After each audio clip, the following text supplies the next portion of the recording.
Mark van Bommel is going to be the new coach of Belgium, taking over from Rudi Garcia, who was their coach to the just concluded World Cup, seeing them to the quarterfinals, where they eventually lost 2-1 to Spain in that very keenly contested game.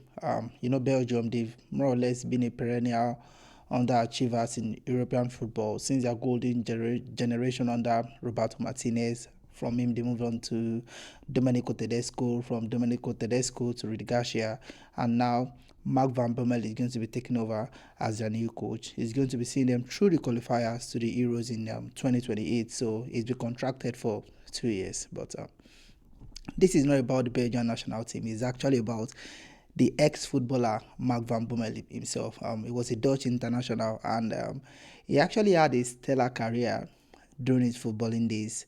He was one of the stars that played under Gus Hiddink in the PSV team that got to the semi-finals of the UEFA Champions League in 2004-2005.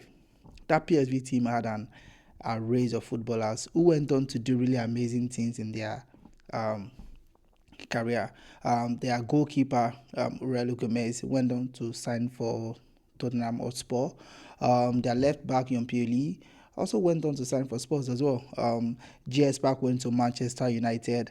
There was Philip Koku. There was Jan Vennegoor of Arsenal, who then, to me, I thought he had the longest name in football at the time because he would actually write his full name at the back of his jersey. There was Marcus Biasley, there was Farfan, and there was the young Jonathan Valentin and Ibrahim Afellay, who both played at the Under-20 World Cup in 2005, hosted by Netherlands, that Argentina eventually won, which was the competition that actually announced Lionel Messi to the world. But that's a conversation for another day. But Mark van Bommel was one of the star footballer in this PSV team. They got to the semi-finals of the Champions League in that year.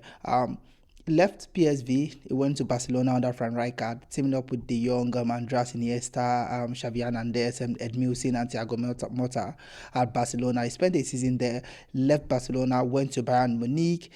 He spent 5 seasons at Bayern Munich.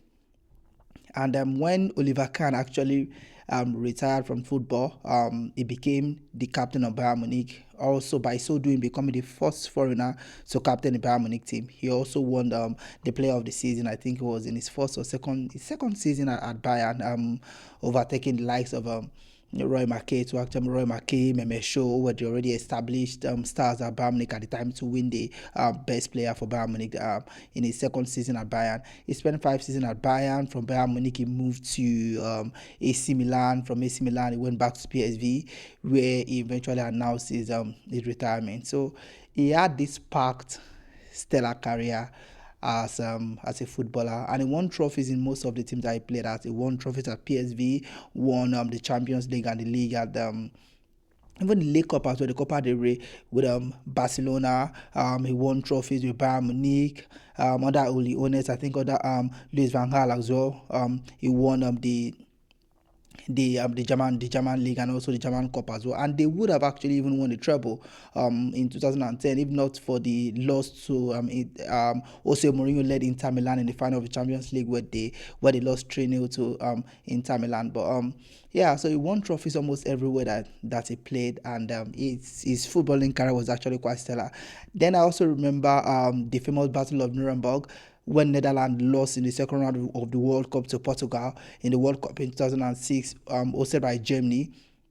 The infamous game that actually saw the most cards dished at the World Cup game. There were 16 yellow cards and 4 red cards dished out in that game. And Mark van Bommel was actually the first person to get booked in that game for a foul on Luis Figo. Although he wasn't one of the 4 footballers who got a red card, but he kickstarted the entire thing. He was one of those who got the first to actually get booked. He was yellow carded in that game. So he had a stellar career both for national team and club football. He really had an amazing career. His coaching career, on the other hand, he started with PSV, of course, in 2018. Started with PSV, was coach of PSV Eindhoven. From there, he was coach of VfL Wolfsburg, and in the last 2 years, he has been with Royal Antwerp. I mean, Antwerp is also Royal Antwerp in Belgium, which is now, they probably saw him from Antwerp and now he's going to be coaching the Belgian national team. Antwerp is actually one of the top teams in the Belgian league. If you're going to mention a top three team, you probably would say Club Brugge, Anderlecht, and of course Royal Antwerp. I mean, some might also want to mention USG, but USG is quite recent, but top three teams you would a lot of people would mention Royal Antwerp. So he has been Royal Antwerp for the last 2 seasons, and now he's going to be the coach of the Belgian national team. I mean, really wouldn't want to guess how that is going to go, but I would expect him to at least qualify them for the Euros in 2028. I see him doing pretty well. I mean, he has learned under some of the best to have done it, to have coached football under Louis van Gaal, under Gus Indig. He has really he's knowledge of being a coach, I think, is actually quite solid as well. So I expect him to do well with Belgium. I expect him to do much more than Rudy Garcia did with them. And I wish Mark van Bommel all the best with the Belgian national team. Yeah, thank you so much. I'll see you on the next one. Bye.